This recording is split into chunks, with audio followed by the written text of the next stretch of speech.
in any debate between inflation or deflation, or any subject for that matter, the first thing I always insist on is we have to agree on our definitions. We have to agree on our terms. We don't have to agree on policy or outlook or forecast or anything else. But if we can't agree on the definitions, then we're talking past each other and it's kind of a waste of time. So let's define inflation. It sounds like, gee, everyone knows what inflation is. Actually, no. If you're talking about consumer prices, and that is the definition I use because that's the definition the Federal Reserve uses. And if you're trying to forecast policy, maybe you can disagree with them, but if you're thinking differently than they are, then you're not going to know what they're doing. They don't know what they're doing, but you need to know what they're doing. So they look at consumer prices. There are 10 different measures. There's CPI, CPI core, something called PCE, personal consumption expenditure deflator.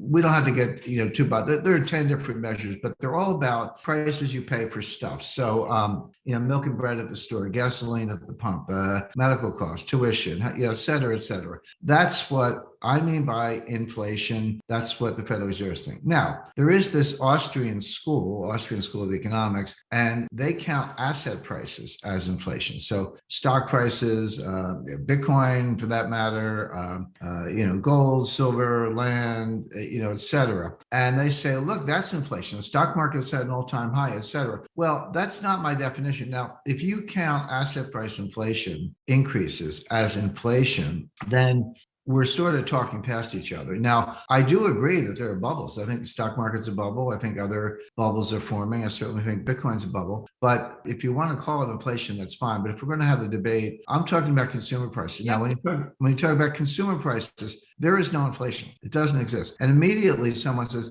well, I just filled up my car with gas and it was $3.50. It used to be $2.20. Okay, you're right. But the price of technology, the price of computers, the price of tuition, the price of a lot of things, price of clothing, et cetera, have all come down and continue to come down. So all these indices, they're baskets. It's like, well, you spend a certain amount on clothes, a certain amount on computers, iPhones, tuition, et cetera. And they look at the basket. There's no inflation in the basket. There just isn't. If you want to pick a particular thing, gasoline at the pump is a good one. Yeah, okay, I get it. I put gas in my car, but there's no inflation. Now, if you want to talk about asset bubbles, to me, that's a completely different subject. So there's selective perception. People pick one thing. And again, gas at the pump is real. I mean, like I said, I put gas in my car. And if that's all you're thinking about, but that's not an index. That's one good. Tuition prices are dropping. Healthcare prices are dropping. Clothing prices are dropping. Technology prices are dropping, et cetera. And people ignore all those things like they deserve it, like it's a gift, and focus on the one or two things that are going up. I mean, I'm not making it up to you. I mean, look at the indices. Go to the Department of Commerce in the United States and look at the Bureau of Economic Affairs and look at their PC core deflator or CPI.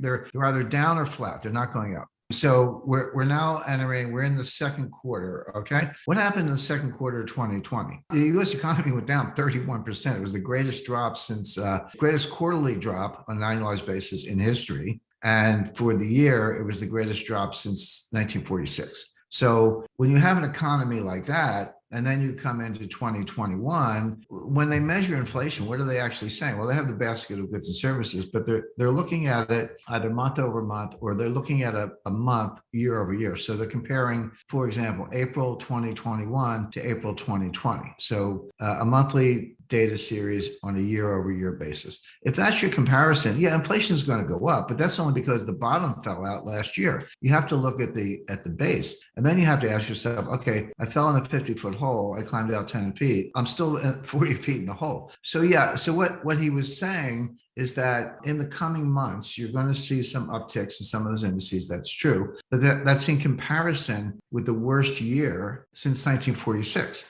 And so that's to be expected. My question is, where are we in the fourth quarter? Where are we in early 2022 rather, when the economy was recovering? For that matter, it recovered in the third quarter of 2020. Those base effects are going to go away. So he's talking about 3 months. The reason is not because prices are skyrocketing. It's because we're comparing it to a collapse. I think it's significant. I think it's, it's not a fraud, but it's kind of a cover up. M2 in particular is off the charts. It's going up by tens of trillions. So I tend to look at base money, and I understand that base money is not the money you spend. That's what the Fed creates when they buy government securities from primary dealers, and the dealers, which are banks, just give it back to the Fed. So you're a bank and I'm the Fed, and I buy a bunch of treasury notes from you, and I send you the money out of thin air, and you take the money and give it back to me as part of your reserve position. Well, that money didn't help the economy. It went back and forth between us.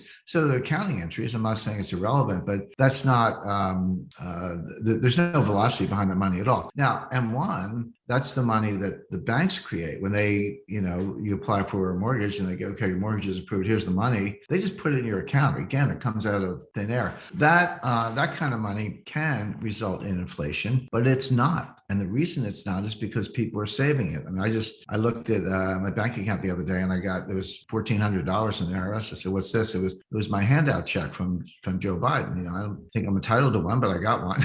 Maybe I am. I haven't really focused on it. But I'm not going to spend it. I'm not running out today saying, "Hey, I'm having drinks on me." I'm just leaving it in the bank. And that's what people are doing. They're saving it or they're paying down debt. But when you pay down debt, it's the same as saving. You're shrinking your balance sheet. But what you're not doing is spending it. And that's the key. You can print all the money you want. They have printed all the money they want, but it's not being loaned, it's not being lent, it's not being spent. And therefore, there's no velocity, and we're not getting the economic growth. The key to inflation is velocity, and velocity is psychological. Velocity is not something the Fed can control. They probably wish they could, but they can't. They can control base money to like 2 decimal places. They can stick the landing, make base money whatever they want, but they can't make you spend it. They can't make me spend it if we don't want to. If you just the broader population, if somebody lost their job, they're not spending money. They're saving every penny they can because they got to, pay the rent or whatever. Okay. What if you didn't lose your job? Well, you might be worried that you will. Like maybe you're next, or maybe your company's shutting down next week. People are just saving the money.